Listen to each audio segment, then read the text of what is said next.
Assalamualaikum warahmatullahi wabarakatuh. Perkenalkan, nama saya Suryanti dengan NIM 196220138, Prodi S1 Akuntansi Universitas Muhammadiyah Tangerang. Video ini dibuat untuk memenuhi nilai UTS dari salah satu mata kuliah, yaitu teori akuntansi. Pada kali ini saya akan menjelaskan tentang signaling teori. Jadi, teori signaling adalah suatu tindakan yang diambil manajemen untuk memberikan petunjuk kepada investor tentang bagaimana manajemen memandang prospek perusahaan di masa mendatang. Informasi yang disajikan oleh perusahaan dalam bentuk laporan keuangan menjadi sinyal atau pengumuman kepada para investor terkait dengan kondisi keuangan perusahaan nantinya, yang akan digunakan untuk keputusan investasi investor kepada suatu perusahaan.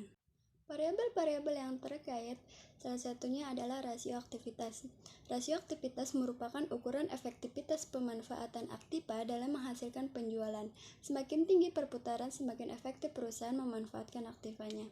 Selanjutnya, ada rasio leverage yang diproporsikan dengan debit ratio. Debit ratio digunakan untuk mengetahui sejauh mana perusahaan dapat melunasi hutang-hutangnya, baik jangka pendek maupun jangka panjang, atau untuk mengukur besarnya dana yang berasal dari hutang. Penggunaan hutang yang semakin tinggi mengindikasikan kemungkinan perusahaan kesulitan untuk mengembalikan atau membayar hutang. Selanjutnya adalah ROA, yaitu informasi mengenai laba perusahaan yang dihitung berdasarkan tingkat pengembalian aset perusahaan. Jika ROA menunjukkan angka yang tinggi, maka akan menjadi sinyal yang baik bagi para investor atau good news, karena dengan angka ROA yang menunjukkan angka tinggi, maka menginvestasikan bahwa kinerja keuangan perusahaan tersebut baik. Kemudian investor akan tertarik untuk menginvestasikan dananya atau menanam saham kepada perusahaan. Teori signaling berhubungan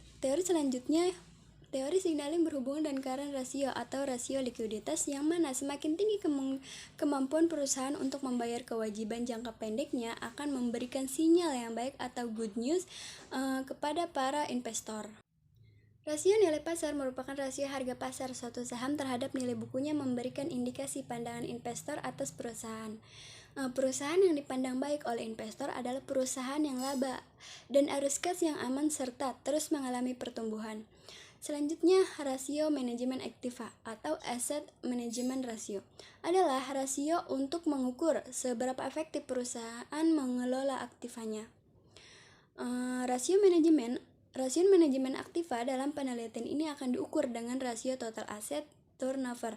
Rasio ini dilakukan untuk mengetahui keefektifan perusahaan menggunakan seluruh aktivanya dengan membandingkan penjualan terhadap total aktiva. Baik, kurang lebihnya mohon maaf. Wassalamualaikum warahmatullahi wabarakatuh.